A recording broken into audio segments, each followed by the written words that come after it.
नई दिल्ली 27 सितंबर 2025 शनिवार का भैया।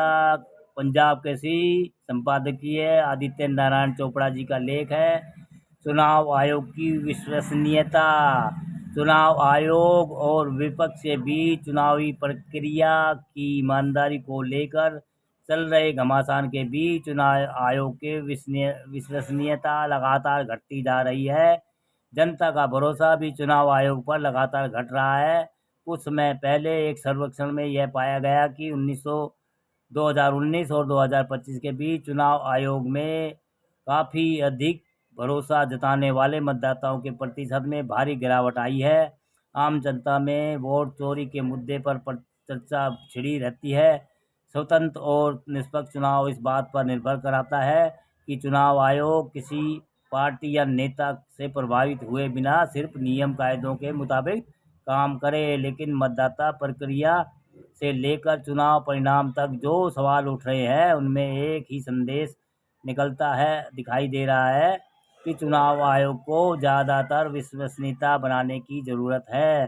बिहार में SIR को लेकर सुप्रीम कोर्ट में सुनवाई के दौरान पीठ ने अहम टिप्पणी की थी और कहा था कि संविधान ने मुख्य चुनाव निर्वाचन आयुक्तों और दो अन्य निर्वाचन आयुक्तों के नाजुक कंधों पर बहुत जिम्मेदारी सौंपी है और वह मुख्य चुनाव आयुक्त मुख्य निर्वाचित आयुक्त के तौर पर TN सेशन की तरह सुदृढ़ चरित्र वाले व्यक्ति को होना चाहिए।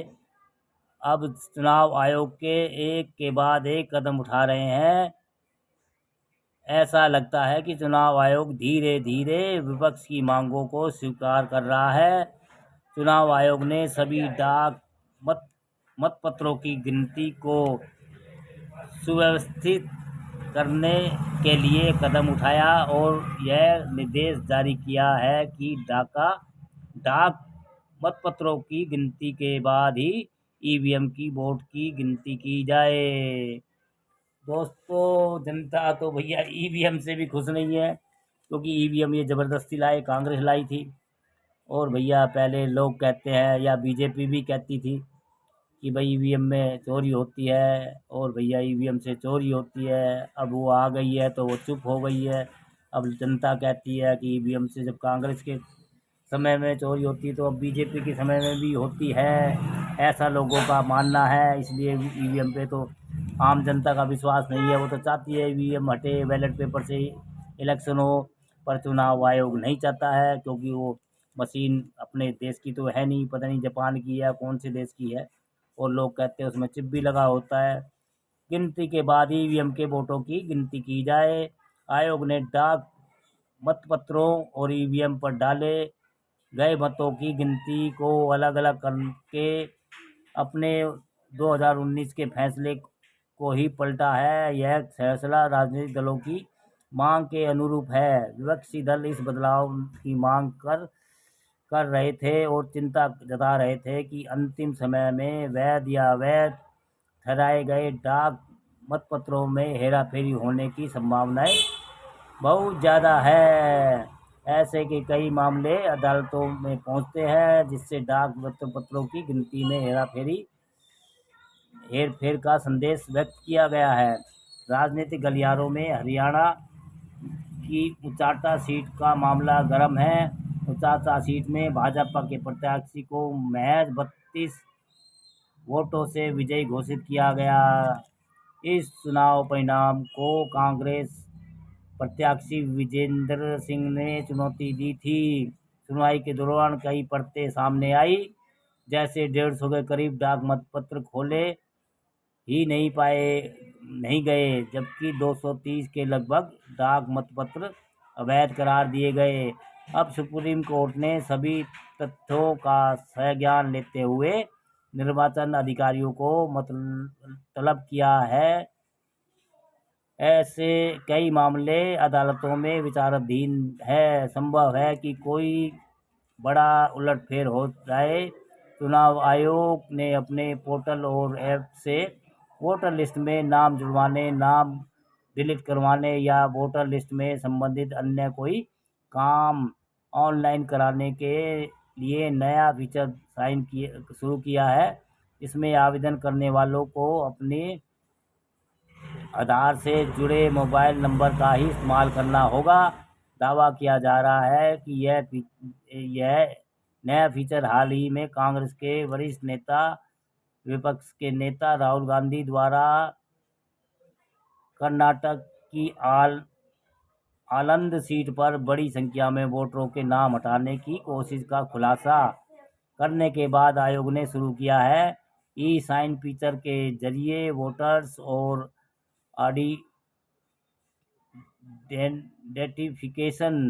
आइडेंटिफिकेशन वेरीफाई होगी। अब वोटर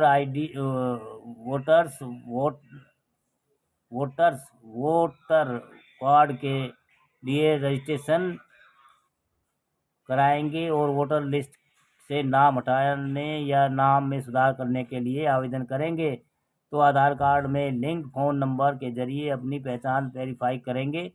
वोटर वेरिफिकेशन की यह प्रक्रिया फर्जी आवेदनों को रोकने में मददगार साबित होगी। इससे न सिर्फ नाम और नंबर वेरीफाई होंगे बल्कि पता चलेगा कि वोटर लिस्ट में पहले से नाम है या नहीं। चुनाव आयोग ने पिछले 6 महीने में 2 दर्जन से अधिक बदलाव किए हैं। एक फैसला चरणबद्ध ढंग से 808 पंजीकृत किंतु गैर मान्यता प्राप्त राजनीतिक दलों RUPP कोई सूची से हटाना है। अभी तो कई दल पाइपलाइन में हैं जिनकी जांच और तहकीकात जारी है। यह दल पंजीकरण की आवश्यक शर्तों को पूरा करने में विफल रहे हैं। साथ ही संविधान RPA के अनुरूप आयोग ने 28 हितधारकों की भूमिका की पहचान और मानचित्र भी है। इन बदलावों को 1950-1951 निर्वाचक पंजीकरण नियम 1960 चुनाव संचालन नियम 1961 के मुताबिक किया गया है। आदेश हरेक BLO को मानक फोटो पहचान पत्र जारी करेगा। तत्कालीन और प्रशासनिक SOP के तहत चुनाव के परिणामों की घोषणा के बाद VVM की मेमोरी चिप और माइक्रो कंट्रोल की जांच और सत्यापन के लिए प्रक्रिया में बदलाव किया गया है। ECI कानून को मजबूत और फिर से उन्मुख करने के लिए कानूनी सलाहकारों और CIO के साथ राष्ट्रीय सम्मेलन की रूपरेखा बनाकर उस पर अमल शुरू किया है। भारत की साझेदारी को मजबूत करने के लिए दुनिया भर के चुनाव प्रबंधन निकायों के प्रमुखों के साथ द्विपक्षीय बैठक की। राजनीतिक दलों के साथ सक्रिय जुड़ाव के लिए देश भर में ERO, DEO और CIO स्तर पर सर्वदलीय बैठक आयोजित की गई। 25 मान्यता प्राप्त राष्ट्रीय एवं राज्य राजनीतिक दलों के साथ निर्वाचन आयोग को बैठक आयोजित की गई है। चुनाव सुधार एक व्यापक शब्द है जो अन्य बातों के अलावा जनता की इच्छाओं के प्रति चुनावी प्रक्रिया को संवेदनशीलता में सुधार को भी शामिल करता है। चुनाव सुधार नियंत्रण चलने वाली प्रक्रिया है। चुनाव आयोग द्वारा उठाए जा रहे कदमों पर विपक्ष का कहना है कि वह चोरी पकड़ी गई तो ताले लगाए जा रहे हैं। विपक्ष के नेता राहुल गांधी भी अभी हाइड्रोजन बम फोड़ने की बात कर रहे हैं।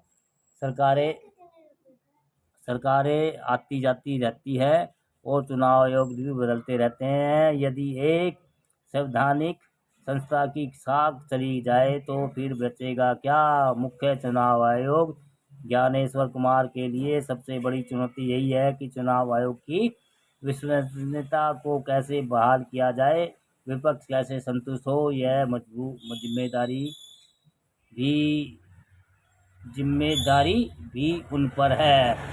दोस्तों, सबसे बड़ी जिम्मेदारी भाई पक्ष हो या विपक्ष हो, समस्या ये है, सबसे बड़ी समस्या ईवीएम मशीन है। ईवीएम मशीन भैया जनता का पैसा खर्च करके आती है, कोई गवर्नमेंट के तो अपने जेब से कुछ लगाती नहीं, जनता पे टैक्स लगाती है। और फिर ईवीएम मशीन से जनता को विश्वास नहीं है, तो ईवीएम मशीन से इलेक्शन होने के बाद भी महीनों महीनों बाद उसमें रिजल्ट आते हैं। तो ईवीएम मशीन का मतलब तो यही है कि सुबह इलेक्शन हो और शाम को रिजल्ट आ जाए। जब तो ईवीएम मशीन से वोटिंग कराने का फायदा है, तो जब वो महीने बाद उसका रिजल्ट देना है तो फिर ईवीएम मशीन की ज़रूरत क्या पड़ी है। और दूसरी बात, भाई मशीन से चोरी हो सकती है, क्योंकि मोबाइल फ़ोन में ही अगर आप अलार्म भर के रात में सोते हो तो सुबह अपने समय में बजता है। ऐसे ही भाई ईवीएम मशीन का सिस्टम है, चिप वगैरह लगती है उसमें, और भैया वो नेट से सक्रिय रहता है, ऐसा सुनने में आया है, जनता कहती है जैसा। और पार्टियां भैया बारी बारी, पहले बीजेपी ने बहुत, इसके बाद ऊपर अडवाणी ने 500 पेज की किताब और भैया कोर्ट में पेश की, और कोर्ट में भाई आखिरी मुद्दे पर पहुंचा कि भाई ईवीएम बंद हो जाए तुम चाहो तो। लेकिन बाद में कांग्रेस बीजेपी में क्या सलाह हुई, क्या वो हुई, जनता को तो कोई मतलब नहीं है। और ये दोनों ने घाल मेल करके फिर ईवीएम को बनाए रखा, और ईवीएम जनता नहीं चाहती है। जनता चाहती है कि ईवीएम की जगह बैलेट पेपर से चुनाव हो। और बाकी भैया ये पक्ष विपक्ष ये अपने मज़े मारते रहेंगे, जनता जाए बाढ़ में। और भैया हमारी जानकारी आपको अच्छी लगती है तो भैया वीडियो को लाइक कमेंट शेयर भी करते रहिए। चुनाव आयोग की विश्वसनीयता। हाँ दोस्तों।